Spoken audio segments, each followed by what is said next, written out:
Hello and welcome to the Product of Powers help video. If you got some of the examples wrong, then this video is for you.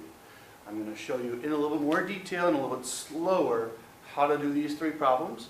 So if you already know problem number one or something, you can skip and fast forward through and just look at the things that you need.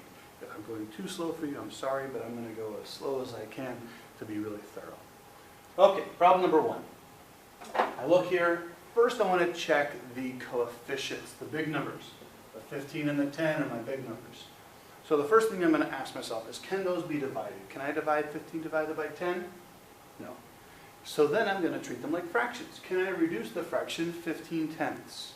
Yes, I could divide these numbers both by the same thing. I could divide them both by 5. The 15 would be divided to be 3, and the 10 I could divide by 5, and that would make 2. So 15 tenths reduces to be 3 over 2. Then I look at my variables and exponents. Which ones are the same? Here's my x's, and they're being divided. So again, I've got 5 x's up on top, 2 on the bottom. 5 of these are going to cancel with 2 of these and leave 3 on the top. So as far as the x's go, we're just going to have 3 left on the top. Remember, you can subtract also. 5 minus 2 will give you 3. In the bottom, or with the y's, we can look at these and say, okay, well, there's 2 up here, and there are 7 down here. So 2 of these will cancel with 2 of these and leave 5 y's remaining. So our final answer here is 3x to the third over 2y to the fifth. Okay? Problem number 2. We've got some multiplication and some division. What I would do on this one is start out by multiplying. Remember, when you multiply fractions, you don't need a common denominator. All you need to do is multiply the tops times the tops and the bottoms times the bottoms. So if I multiply here, this across would give me 3 is the only big number. And then a to the fifth times a to the fourth. Remember, when multiplying common bases, this means there's 5 of those. This means there are 4 more, which gives me a total of a times itself 9 times. So this is a times, or a to the 9th power. Remember, when multiplying common bases, we could add 4 plus 5. In the bottom, 9 is the only big number. And again, we've got 2 a's here, and we've got 3 a's there. So together they make a times itself 5 times. Am I finished? Well, some people stop here, and they wouldn't get it all the way correct. There's more we can do. Now it's kind of like this problem. We can look at the coefficients. Does 3 divide by 9? No. So we can't divide this into a number, but we can treat it like a fraction 3/9, and we can make that smaller.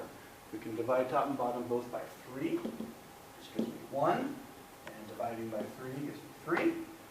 Then here with my a's, I've got 9 on top and 5 on the bottom.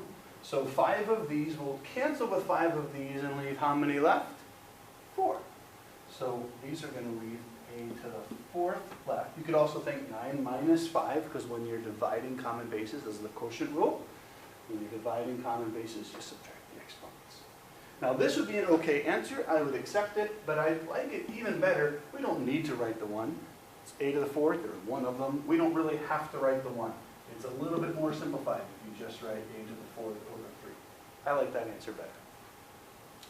Okay, and the last problem. Look at the big numbers first. Let's do the coefficients, 12 and 3.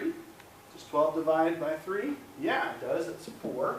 So let's rewrite this whole thing here. I'm going to keep the d to the fifth, and d squared, and f, and then f squared. So we've gotten to here.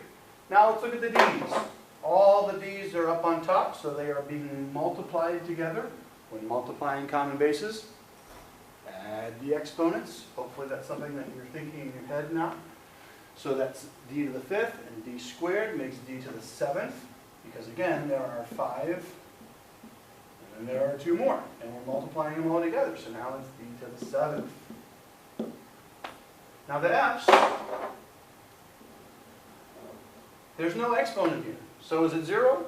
It's 1, always. There's 1 f there. So we've got ff down here, and we've got 1f up here. This one cancels with one of these and leaves one left in the bottom. So here's my final answer. 4d to the 7th over f. I hope you found this to be helpful.